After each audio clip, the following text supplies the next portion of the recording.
Chula Vista is the county's second largest city, but it often gets overshadowed by San Diego, and some believe it has an image problem. City leaders and citizens hope to start to rebrand the city by holding a public discussion this Friday evening called Chula Vista, the Good, the Bad, and the Just Plain Wrong. Joining me are Betty Wasness of the Chula Vista Library and Zenita Encarnacion of the Chula Vista Charitable Foundation. Betty, let's start with you.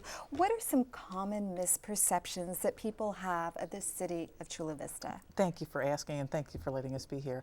I would say that some of the misperceptions that our citizens would like to get engaged to change are that it's far away, that it's not as diverse a city as it really is. There's a very high end, a wealthy end to Chula Vista, as well as one that's more modest. That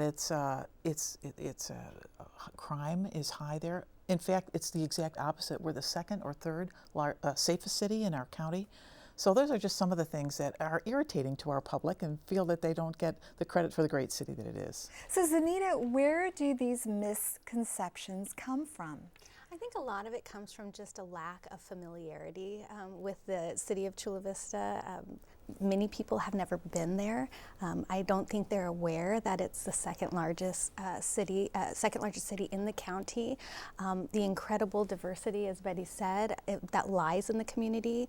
The Charitable Foundation is the one who funded this program, and that's really one of the purposes of its members, to really focus their funding this year on civic engagement and community dialogue, was to elevate the good that's happening in Chula Vista and give people the opportunity to come out and have these discussions. So Betty, what is the good in Chula Vista? Tell me what kind of message do folks like you want to project out there into the world about Chula Vista? That it's a beautiful community with high scoring schools, that if you're looking for a place where maybe you can get a little bit of break from our high housing prices, Chula Vista is the place to go. That it's a community that really cares. We have great sports. We have what we call the Emerald Necklace between the Sweetwater River, the Otay River Valley, the bay, and the lakes on the east, a bike path that you can all around. It's a very healthy city, a very healthy community, a great place to start a small business. We have thriving small businesses there, beautiful historic homes.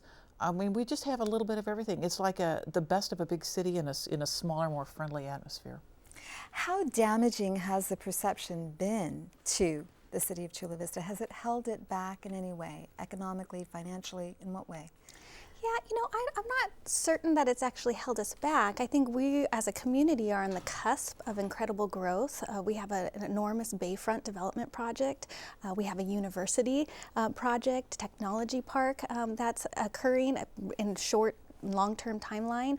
I do think that this is the time to have this conversation, Chula Vista is where much of what's going to happen in the county is going to happen, is in the South County. And so I think that the timing could not be more perfect. And from a foundation's perspective, we can't wait to hear what the community has to say.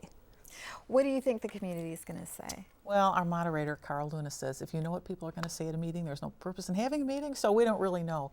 What I'm hoping is that the true nature of Chula Vista, where people want to reach out, they want to connect with each other and help each other. I think there might be a little catharsis at the beginning. There might be a little commiseration on some of these erroneous attitudes that people have, but I think I'm expecting a lot of practical application of what can we do as individuals. As Zenita says, some of this is because people don't know our city. What the recent survey found is the closer you live to Chula Vista, the better you like it. So maybe it's a matter of having more events to bring people down on more occasions, even reaching out one-on-one to people that you know and making sure that you don't meet them at a downtown restaurant, but you bring them into our hometown so they can see what a great hometown we have. But we'll have to see what they have to say. So clearly the city's trying to turn this image around. So you have this meeting for Friday. What other kind of activities are planned to just create a different image, revamp the image of Chula Vista? I think what's important about this Friday's event is that it's really the community who is wanting to have this conversation and really coming together to say, hey, this report from the city shows there's a misperception, but this is really a community-driven dialogue. It's the Friends of the Library has designed it. It was the catalyst to it was funding from the members of the Chula Vista Charitable Foundation who wanted to fund projects that would bring people together, that would get them involved and show them how to be involved in a positive way, to kind of separate community involvement from the polarized, spheres that tend to make up kind of a fractal of what's going on in the larger society and culture. So I think this is just the beginning of many conversations to have. It's, again, the timing could not be perfect with the current projects that are coming up, with the city's report, and with this community-driven dialogue. And we're going to wrap it up there. Zanita, Betty, thanks so much for coming on the program.